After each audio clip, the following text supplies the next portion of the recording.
Sebagai penutup teman-teman sekalian, kita sekarang coba tadabburi ayat surah Al-Imran. Surah nomor 3 ayat 133.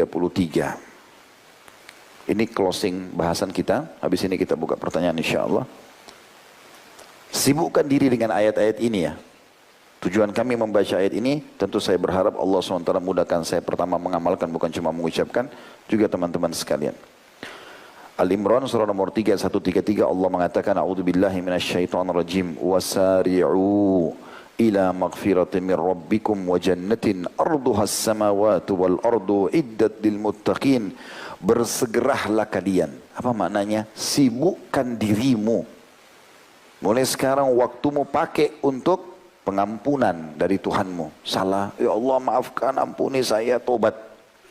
Dan sibuk dengan amal soleh, kejar surga, supaya kau masuk surga yang luasnya seluas langit dan bumi, yang disediakan untuk orang-orang yang bertakwa.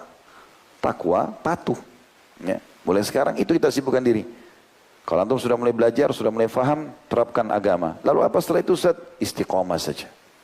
Udah antum kerjakan sampai mati.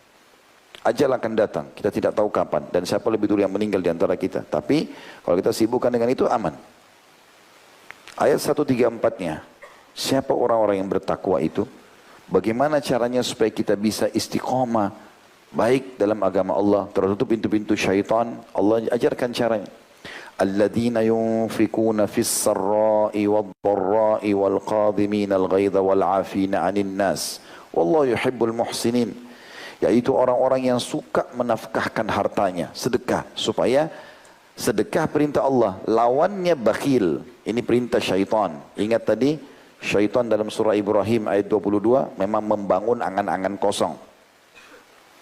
Yang kedua, di sini dikatakan yang pertama, yaitu orang-orang yang menafkahkan harta mereka, baik di waktu lapang maupun sempit.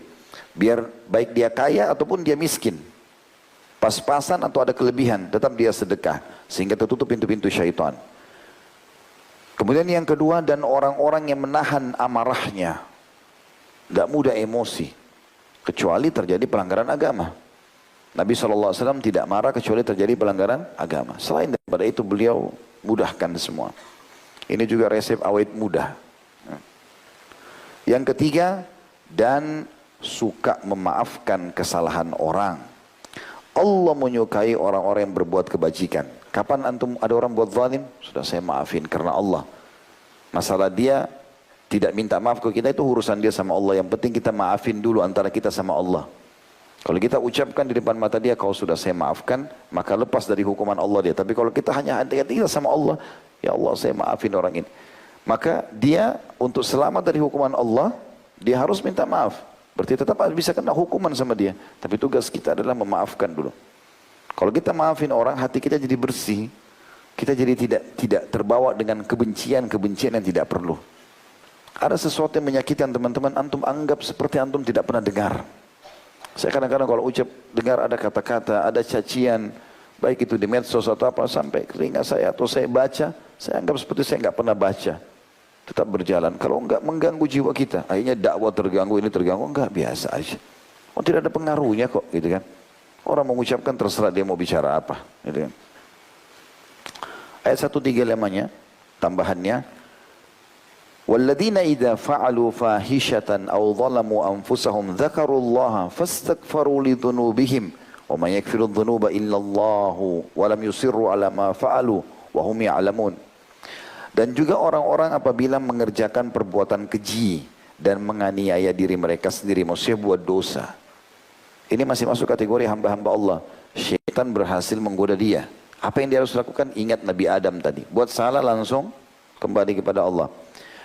Artinya orang-orang yang pada saat mengerjakan perbuatan keji atau menganiaya diri mereka sendiri, maksudnya maksiat, mereka ingat akan Allah lalu memohon ampun terhadap dosa-dosa mereka. Dan siapa lagi yang dapat mengampuni dosa selain daripada Allah? Dan mereka tidak meneruskan perbuatan keji itu sedang mereka mengetahui. Udah tahu riba, zina, bohong, haram, berhenti. Udah. Saya lakukan dulu ya Allah, astagfirullah wa atubu ilaih, perbaiki ke depan.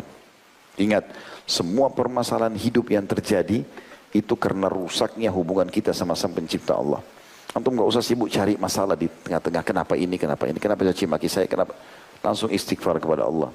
Karena hubungan sama Allah baik, Allah tanamkan kecintaan di tengah-tengah masyarakat. Kecuali memang yang benci antum orang-orang buruk memang dasarnya.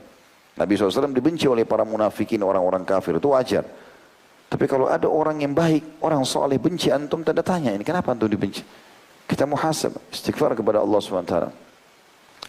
136 Allah mengatakan, ulaika jazaohum magfiratun min rabbihim wa jannatun tajri min tahtiha al-anharu khalidina fiha wa ni'ma ajrul amilin. Mereka itu balasannya karena perbuatan-perbuatan tadi, ampunan dari Tuhan mereka. Dan surga yang di dalamnya mengalir sungai-sungai, sedang mereka kekal di dalamnya. Dan itulah sebaik-baik pahala bagi orang-orang yang beramal. Orang beriman itu enak sekali teman-teman. Kalau untuk mengikuti konsep syar'i ini, enak. Kita disuruh jujur, amanah, tanggung jawab, bakti sama orang tua, senyum, bantu orang susah, jenguk orang sakit. Perbuatan yang enak semua, bagus. Pahalanya besar, mati masuk surga. Nah, dapat segala macam fasilitas. Di dunia sudah bahagia, di akhirat bahagia. Di dunia nama kita baik, di akhirat juga baik kehidupan kita. Untuk apa jadi orang jahat ini? Nggak ada gunanya. Orang jahat sama kita tuh biarin aja dia. Urusan dia sama Allah. Yang penting jangan kita. Kalau orang bermasalah sama kita, kita akan panen pahalanya. Jangan kita punya masalah sama orang. Karena akhirnya pahala-pahala yang sudah kita kumpulkan akan diambil. Ya. 137-nya. Qad khalat min qablikum sunanun fasiru fil ardi fanzuru kaifa kana akibatul mukadzimin. Sesungguhnya telah berlalu sebelum kamu sunnah-sunnah Allah. Banyak kejadian, tenggelamnya Fir'aun, hancurnya kaum Lut, hancurnya kaum Syuaib. Banyak kejadian. Telah berlalu peraturan-peraturan Allah, hukuman-hukuman Allah. Karena itu berjalanlah kamu di muka bumi. Dan perhatikan bagaimana akibat orang-orang yang mendustakan Rasul-Rasul itu. Cuma jadi kenangan. Oh ini piramidanya Fir'aun, oh ini muminya, oh ini dulu keretanya, oh ini cuma kenangan. Hilang semua. Allah menyebutkan, ini kenapa kita tadabbur ayat Al-Quran teman-teman, tidak ada peringatan lebih baik dan lebih hebat daripada Al-Quran. Allah bilang 138, hadza bayanun linnasi wa hudan wa mau'idatun lil muttaqin. Al-Quran ini yang sedang kamu baca adalah penerangan bagi seluruh manusia, petunjuk yang paling baik. Dan petunjuk serta pelajaran bagi orang-orang yang bertakwa. Kalau kalian sudah beriman, sudah bertakwa kepada Allah, berusaha istiqamah, Allah bilang 139, wala tahinu wala tahzanu wa antumul a'launa in kuntum mu'minin. Jangan kamu bersikap lemah karena ini cuma menjatuhkan citrahmu, karena ini cuma menghinamu, ini cuma menipumu, ini cuma mengganggu keluargamu. Allah bilang jangan kau bersikap lemah. Jangan pula kau bersedih hati. Padahal atau karena kamulah orang-orang yang paling tinggi derajatnya jika kamu beriman. Kita tutup dengan ayat 140-nya. Allah mengatakan in yamsaskum qarhum faqad massal qauma karhum mithluh wa tilkal ayyamu nudawiluha bainan nasi wa liya'lamallahu alladhina amanu wa yattakhidha minkum syuhada wallahu la yuhibbudz zalimin. Sebenarnya ayat ini turun tentang masalah jihad. Para sahabat yang terluka di perang Uhud. Kata Allah SWT, jika kamu pada perang Uhud mendapatkan luka, maka sungguhnya kaum kafir itu pun pada perang Badar mendapatkan luka yang serupa. Dan masa kejayaan dan kehancuran itu kami pergilirkan di antara manusia agar mereka mendapat pelajaran dan supaya Allah membedakan orang-orang yang beriman dengan orang-orang yang kafir. Supaya sebagian kamu dijadikan gugur sebagai syuhada. Kalau seandainya semua pasukan Islam menang terus, nggak ada yang mati, nggak ada syuhada. Padahal ada keutamaan orang mati syahid. Dan Allah tidak menyukai orang-orang zalim. Jadi kita tarik pelajaran di pelajaran malam kita ini teman-teman dari ayat ini 140 surah Al-Imran adalah kalau ada orang yang menyakiti antum, menggibah, memfitnah, mengambil hak antum, lalu antum lihat kok orang itu baik-baik saja ya? Tidak. Dia sangat menderita. Sangat menderita. Cuma antum tidak tahu saja.